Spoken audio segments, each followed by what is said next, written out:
నిశ్శబ్దంగా ఉండండి. శాసనసభ్యులుగా పోటీ చేసేటువంటి శ్రీ నూతనకాల అమర్నాథ్ రెడ్డి గారు విద్యార్థులకు ఒక సందేశం ఇస్తారు. ఆ సందేశాన్ని నిశ్శబ్దంగా వినాలి. మాజీ మంత్రివర్యులు మనలో ఒకరుగా ఉన్నటువంటి శ్రీ నూతనకాల అమర్నాథ్ రెడ్డి గారు కళాశాలకు ఇచ్చేశారు. అదేవిధంగా మన నియోజకవర్గం నుంచి పార్లమెంటు మెంబర్గా పోటీ ప్రసాదరావు వచ్చారు.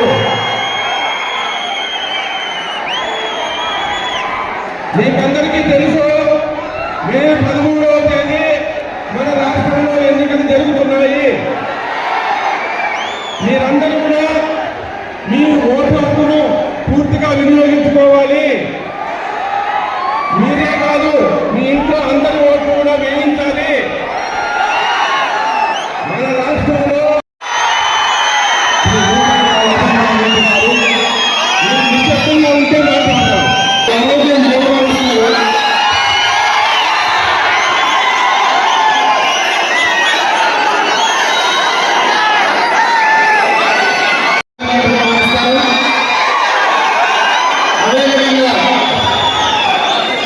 విద్యార్థులకు నా ప్రశ్న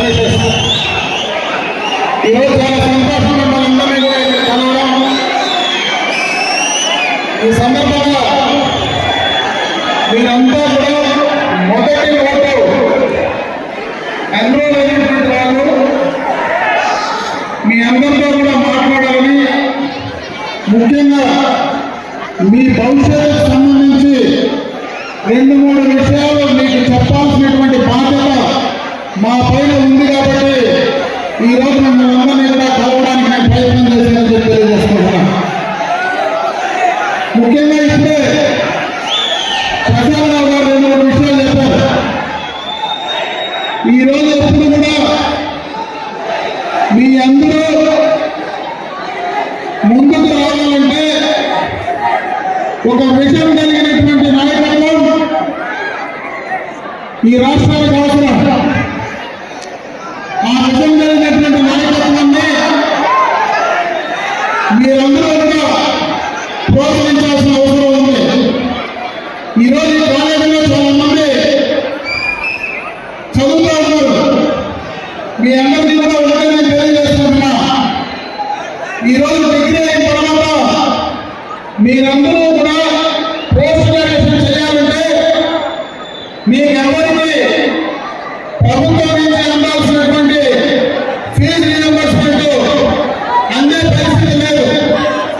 అదేవిధంగా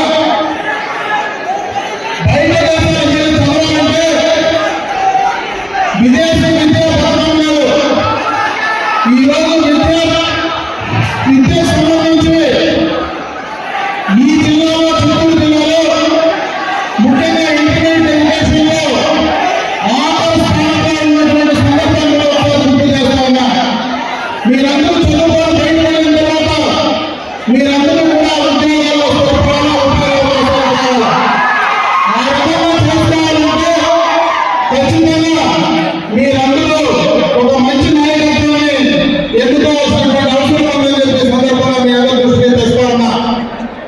ఎందుకంటే రాబోయే కాలంలో ఒకసారి వెనక్కి చూస్తే చంద్రబాబు నాయుడు గారు ఆ రోజు ఒక విజయం కలిగినటువంటి నాయకత్వం ఉంది కాబట్టి 25 సంవత్సరాల పూర్తి ముందు చూపులో ఐటీ రంగాన్ని ముందుకు తీసుకొచ్చారు కాబట్టి ఈరోజు హైదరాబాద్ లో ఐటీ కానీ అదేవిధంగా దానికి సంబంధించినటువంటి ఎంప్లాయ్మెంట్ మనలాంటి గ్రామాల్లో దారిలో ఉన్నటువంటి గ్రామాల్లో కూడా ప్రతి ఇంట్లో నుంచి కూడా చదువుకున్నటువంటి వాళ్ళు బయటకు పోయి చదువుకునేటువంటి అవకాశాలు కలిగాయి.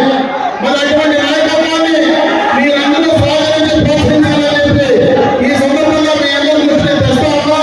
ఇది రాజకీయాలు మాట్లాడడానికి వేదిక కాదు. నేను ఒకటే మీకు తెలియజేసుకుంటున్నా, రేపు ఎన్నికల్లో నన్ను గెలిపించండి.